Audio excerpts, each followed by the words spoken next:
2025 లేదా 26లో డిగ్రీ లేదా బీటెక్ చదివారా? సాఫ్ట్‌వేర్ జాబ్ కోసం ఎదురు చూస్తున్నారా? అయితే కోడ్ జ్ఞాన్ 100 డేస్ కోర్సులో చేరండి, జాబ్ సాధించండి. నమస్కారం హరియాంత్ రాజ్ గారు. నమస్తే అండి. అండ్ ఈ వీడియోలో మనం మాట్లాడుకుంటే నరదిష్టి. నరదిష్టి ఇంటికి ఉంది అని మనం ఎలా తెలుసుకోవచ్చు? ఇంట్లో నరదిష్టి ఉన్నప్పుడు పేరెంట్స్‌కైనా, పిల్లలకైనా ఎలాంటి ప్రాబ్లమ్‌తో ఇబ్బంది పడుతూ ఉంటారు? దాని నుంచి ఎలా బయటపడొచ్చు అంటారు? 100కి 96% మంది ఈ నరదిష్టికి అనేది గురవుతున్నారు. ప్రతిరోజు గురవుతున్నారు. మేము చూసే కేసుల్లో కూడా మాకు ఫస్ట్ అబ్జర్వ్ చేసేది అదే నరదిష్టి. ఎలా సార్? ఎలా ఉంటుంది? చాలా సింపుల్ థింగ్స్‌తోని మనం నరదిష్టి ఇంట్లో ఉందా లేదా తెలుసుకోవచ్చండి. జనరల్‌గా మనకేంటి మనం ఏదైనా ఒక వస్తువు కొనుక్కున్నాం. కారు కొనుక్కున్నాం, ఒక ఇల్లు కొనుక్కున్నాం, లేదంటే ఒక బంగ్లా కొనుక్కున్నాము, లేదంటే గోల్డ్ కొనుక్కున్నాం. ఏదైనా వస్తువు కొనుక్కున్నప్పుడు మనకు ఖచ్చితంగా నరదిష్టి అనేది తగులుతుంది. అది నరదిష్టి అంటే కంపల్సరీ బయట వాళ్ళదని రూల్ ఏం లేదు. మన ఇంట్లో మన వాళ్ళతో కూడా నరదిష్టి అనేది తగలొచ్చు. చుట్టాల ద్వారా కూడా తగలొచ్చు. అంటే ఇది బాగుంది, ఇది వాళ్ళకి బాగుంది, ఇది మన దగ్గర ఎందుకు లేదు అని చెప్పి వాళ్ళు మనసులో అనుకున్నా కానీ నరదిష్టి అనేది మనకు తగులుతుంది.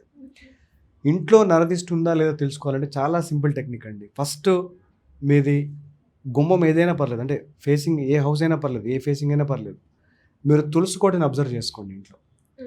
మీ తులసి చెట్టు కనుక బాగా ఎండుతుంది లేదంటే వాడుతుంది అంటే కనుక మీ ఇంట్లో భయంకరమైన నరదిష్టి ఉంది. సార్ ఓన్లీ తులసియేనా లేదంటే మనీ ప్లాంట్ కూడా కొన్ని మనీ ప్లాంట్ కూడా ముఖ్యంగా మీరు చూసుకోవాల్సింది తులసి. తులసిలో మీరు అబ్జర్వ్ చేయాల్సింది ఏంటంటే, ఒకటి యాజ్ అ ఫీమేల్ మీరు అవ్వచ్చు, లేదంటే మీ మదర్ అవ్వచ్చు, ఇన్ కేస్ మీకు పాప ఉంటే పాప అవ్వచ్చు, లేదంటే మీతో పాటు మీ సిస్టర్ కానీ, మీ అత్తగారు కానీ, లేదంటే మీ అమ్మగారు కానీ ఎవరున్నా సరే వీళ్ళకి హెల్త్ ఇష్యూస్ ఉంటాయి. తులసి చెట్టు ఎండుతుంది, తులసి చెట్టు వాడుతుంది అంటే కనుక ఫస్ట్ మనం చూసుకోవాల్సింది ఇంట్లో నరదిష్టి 100% ఉన్నట్టే. పాయింట్ 1. పాయింట్ 2, మీరు చాలా మంచి పాయింట్ రేస్ చేశారు, మనీ ప్లాంట్ ఎండడం వల్ల కూడా నరదిష్టి ఉందన్న విషయం మనకు తెలుస్తుంది. ముఖ్యంగా మీరు అబ్జర్వ్ చేస్తే మనీ ప్లాంట్లో చాలా రేర్గా ఆకు అనేది ఎల్లో కలర్లో టర్న్ అవుతుంది. ఇది క్లియర్ ఇండికేషన్. అది కూడా కొన్ని రోజుల వరకు మనం వాటర్ పోసినా పోయకున్నా చాలా ఫ్రెష్గా ఉంటుంది. బట్ వాటర్ పోసినప్పటికీ కూడా కొన్నిసార్లు మనీ ప్లాంట్ ఏదైతే ఉందో ఎల్లో కలర్గా వైట్గా అవ్వడం జరుగుతూ ఉంటుంది. సో ఇది నరదిష్టి, మేజర్గా ఇది ఏంటంటే నరదిష్టి. సో దీనివల్ల అవుతుంది. ఇంకా సింప్లిఫై చేసి మీకు నరదిష్టి ఉంది ఇంట్లో, ఆ నరదిష్టిని ఏదో విధంగా అసలు రూపాయి కూడా ఖర్చు లేకుండా చేసుకోవాలి అంటే కనుక సింపుల్ రెమెడీ, కళ్ళుప్పు తీసుకోవాలి. ప్రతి ఒక్క రూమ్లో ఇంక్లూడింగ్ టాయిలెట్స్, మీ మెయిన్ ఎంట్రన్స్ దగ్గర కూడా మీరు చిన్న యూజ్ అండ్ త్రో బౌల్స్ ఉంటాయి మనకి, ప్లాస్టిక్ బౌల్స్ కానీ పేపర్ బౌల్స్ కానీ ఉంటాయి. దాంట్లో గుప్పుడు వేసేసి పెట్టేశారంటే కనుక దాన్ని మీరు ఒక 4 to 5 days డిస్టర్బ్ చేయకండి. 4 to 5 days డిస్టర్బ్ చేయకుండా ఉంటే కనుక మీ దొడ్డుప్పు అనేది కలర్ మారుతుంది. మీకు దాంట్లో డార్క్ బ్రౌనిష్ కలర్ కానీ డార్క్ బ్లాక్ కలర్ కానీ వచ్చింది అంటే కనుక మీ ఇంట్లో ఖచ్చితంగా ఏదో ఒక గాలి ధూళి లేదంటే స్పిరిట్ ఎనర్జీ ఉన్నట్టే.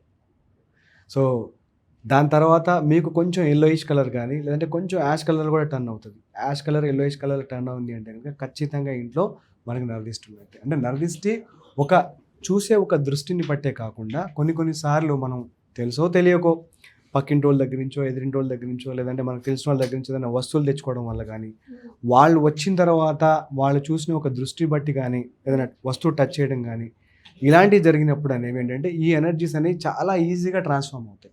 ఇప్పుడు సింపుల్గా చెప్పాలంటే మనం పాజిటివ్ అఫర్మేషన్ అంటాం. మనకి ఏదైనా కావాలి అంటే లైఫ్లో పాజిటివ్ అఫర్మేషన్, దాన్ని గట్టిగా అనుకోవడం కానీ, లేదంటే ఎక్కువసార్లు రిపీట్ చేయడం కానీ, మనం అనుకున్నది మనకి అందుతుంది లేదా అది అఫర్మేషన్ వల్ల కన్ఫర్మేషన్ అవుతుందని చెప్పి అనుకుంటాం. సేమ్ ఇదే నరదిష్టిలో కూడా జరుగుతుంది. ఇక్కడ ఏం చేస్తున్నాం, పాజిటివ్గా ఇస్తున్నాం అఫర్మేషన్, అక్కడ ఏంటి నెగిటివ్గా ఇస్తున్నాం. అమ్మో వాళ్ళు కారు కొనేసుకున్నారు, మనకన్నా పెద్ద కారు ఉంది, మనకన్నా పెద్ద బంగ్లా ఉంది, మొన్నే కదా వాళ్ళు బిల్డింగ్ కొన్నారు, ఇప్పుడు కారు కొన్నారు, ఇప్పుడు మళ్ళీ కొత్తగా టీవీ కొంటున్నారు. ఇవన్నీ ఏంటంటే ఇండైరెక్ట్గా పడుతున్నాయి మనకి. మనం ఏంటంటే వాటిని ఇగ్నోర్ చేస్తున్నాం. అంటే ఇప్పుడు మనం బాడీని ఎంతైతే శుద్ధి చేసుకుంటున్నామో, శుద్ధి ఏంటి, స్నానం చేస్తున్నాం, బాడీని ఎంతైతే శుద్ధి చేసుకుంటున్నామో అదేవిధంగా మన ఇల్లుని కూడా శుద్ధి చేయాలి. ఇప్పుడు ఉన్న బిజీ లైఫ్కి మీరు దొడ్డుప్పు పెట్టి మాప్ చేయండి అంటే జనాలు నవ్వుతారు. ఉన్న విషయం చెప్తున్నారు, మాకు అంత టైం ఉండదు అంటారు. హానెస్ట్గా చెప్తున్నారు. చాలామంది అంత టైం ఉండదు సార్ మాకు అంటారు. సార్ అలా అని చెప్పేసి గుమ్మడికాయ కట్టమంటాం, దానికి కూడా టైం లేదంటారు. ఇప్పుడు మనం నీట్గా ఉండాలి, మనం ఆరోగ్యంగా ఉండాలి అంటే మన బాడీని మనం కాపాడుకుంటున్నాం. మన ఇల్లు కూడా అంతే. మన ఇల్లుని ఎంత బాగా మనం చూసుకుంటే మన బాడీ కూడా అంత బాగుంటుంది. మన బాడీని మనం ఎంత బాగా చూసుకోగలుగుతామో మన ఇల్లు కూడా బాగుంటుంది. ఎందుకంటే ఇల్లు అదేవిధంగా ఒళ్ళు, ఈ రెండింటికి కనెక్టివిటీ అనేది ఉంది. మీ ఇల్లు ఎలా బాధపడితే మీ ఒళ్ళు ఎలా బాధపడుతుంది, మీ ఒళ్ళు ఎలా బాధపడుతుందో మీ ఇల్లు కూడా అలాగే బాధపడుతుంది. అందుకే మనం యూస్ చేసే రంగులు కానీ, లేదంటే మనం యూస్ చేసుకునే వార్డ్రోబ్ కలర్స్ కానీ, లేదంటే స్ట్రక్చర్లో మనకి కట్స్ వస్తాయి కార్నర్స్ జనరల్గా. ఈ కట్స్ అవి రాకుండా చూసుకోమని చెప్తాం. దీనికి మేజర్ రీజన్ అంటే ఇదే రీజన్. అందుకే ఏంటంటే ఎప్పుడైతే ఈ ఎనర్జీస్ ఇంబ్యాలెన్స్ అవ్వడం, కోణాలు కట్టం అవ్వడం ఉంటాయో అప్పుడు ఏమవుతుందంటే మనకి ప్రొటెక్షన్ లేయర్ లేదు కదా, ఈజీగా నరదృష్టికి వాళ్ళు గురైపోతారు అనమాట. వాళ్ళు సింపుల్గా చెప్పాలంటే చిన్నపిల్లల్లో వామిటింగ్ సెన్సేషన్ రావడం కానీ, లేదంటే ఊరికే ఫీవర్స్ రావడం కానీ, లేదంటే సడన్గా ఉన్నవాళ్ళు సరిగా అన్నం తినకుండా సడన్గా సిక్ అయిపోవడము, లేదంటే ఒక వారం రోజులు బాగుంటారు, మళ్ళీ ఒక వారం 10 రోజులకి మళ్ళీ సిక్ అయిపోతారు. అంటే బేసికల్గా వీళ్ళ ఆరా కూడా ఉంటుంది. వీళ్ళ ఆరా కూడా ఒకవేళ వీక్ ఉందండి. ఆరా ఎప్పుడు వీక్ ఉంటుంది? మీ హౌస్ ఆరా వీక్ ఉంటే మీరు వీక్ ఉంటారు. ఇప్పుడు మన బాడీకి స్కిన్కి 7 లేయర్స్ ఉన్నాయి. అదేవిధంగా మన ఇంటికి కూడా ఒక 5 లేయర్స్ ఉంటాయి. మనకి ఏ నెగిటివ్ ఎనర్జీ కూడా డైరెక్ట్గా ఇంటికి ఇంపాక్ట్ చేయదు.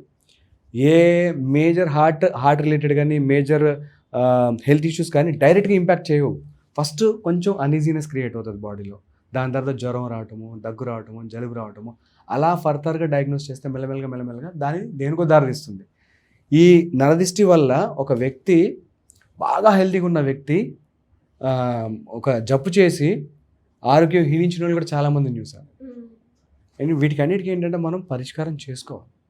మనం బాడీని ఎంత శుద్ధి చేసుకుంటామో అలాగే ఇల్లుని కూడా శుద్ధి చేసుకోవాలి. దీంట్లో ఒక మంచి రెమెడీ చెప్తానండి మన వ్యూవర్స్ అందరికీ కూడా. నరదిష్టి నుంచి మీరు మిమ్మల్ని కాపాడుకోవాలంటే ఇప్పటి వరకు మీకు తెలిసిన రెమెడీ కావచ్చు ఇది, లేదంటే చూసిన రెమెడీ కావచ్చు నా వీడియోస్లో. ఒకటి దొడ్డుప్పు గురించి చెప్పాను నేను మీకు. దాని తర్వాత గుమ్మడికాయ గురించి చెప్పాను. స్వాస్తిక్ గురించి కూడా చెప్పాను నేను మీకు. బయట 2 స్వాస్తిక్లు వేసుకుని. దీనికన్నా అతి గొప్ప రెమెడీ చెప్తున్నాను ఇవాళ మన వ్యూవర్స్ అందరికీ కూడా. అదేంటంటే పసుపు ఆవాలు మనకి పూజా స్టోర్లో దొరుకుతాయి. అది మీకు బ్రహ్మాస్త్రం. అది పసుపు ఆవాలు తెచ్చుకుని 1 కిలోనో 1/2 కిలో తెచ్చుకుని ఒక ఎర్ర బ్లౌజ్ పీస్లో వాటిని మూట కట్టండి. ఇటు ఒక 3 ముళ్ళు, ఇటు ఒక 3 ముళ్ళు వేసి మూట కట్టండి. మూట కట్టిన దాన్ని సింహద్వారానికి, బయట వైపు సింహద్వారానికి పైన మధ్యలో కరెక్ట్గా మేకొట్టేసి దాన్ని కట్టేసేయండి. మీ ఇంట్లో నరదిష్టి కానీ, నరఘోష కానీ, స్పిరిట్ ఎనర్జీ కానీ, ఎలాంటి ఎనర్జీస్ మీ ఇంట్లో కూడా రాలేవు. ఏదైతే ఫ్రీక్వెంట్గా వీళ్ళకి ఆరోగ్య సమస్యలు వస్తున్నాయో అలాంటివి కూడా ఉండవు. సేమ్ అలాంటిది ఒక చిన్న సైజు మూట చేసుకుని మీరు ఎవరైతే ఎక్కువగా సిక్ అవుతున్నారో వాళ్ళ తలగడ కింద కూడా మీరు పెట్టిన చాలా ఆరోగ్యంగా ఉంటారు. ఇది మేము ఒకటి లేదా 10, 100ల సంఖ్యలో కాదు, 1000 సంఖ్యల్లో మేము ఎక్స్పెరిమెంట్ చేస్తున్నాం. ఇది వీళ్ళకి ఖచ్చితంగా ఒక ప్రొటెక్టివ్ లేయర్ క్రియేట్ చేస్తుంది. ఒక పెద్ద బ్రహ్మాస్త్రాలు లాంటి రెమెడీ ఇది. తెల్లావాలు లేదా పసుపు ఆవాలు. తెల్లావాలు కొంచెం కాస్ట్లీ ఉంటాయి, పూజా స్టోర్లో దొరుకుతాయి మీకు. లేదంటే పసుపు ఆవాలు ఈజీగా దొరుకుతాయి మీకు. పసుపు ఆవాలు ఒక ఎర్రబట్టలో కట్టండి. ఎర్రబట్టలో కట్టి మీ సింహద్వారానికి బయట వైపు ఒక మేకు కట్టేసేయండి. నరదిష్టి, నరఘోష అసలు ఎలాంటివి కూడా మిమ్మల్ని ఏమి చేయవు. అద్భుతమైన రెమెడీ అనమాట. So nice sir. చాలా మందికి కూడా ఉపయోగపడుతూ ఉంటుంది ఈ రెమెడీ అనేది. Thank you so much.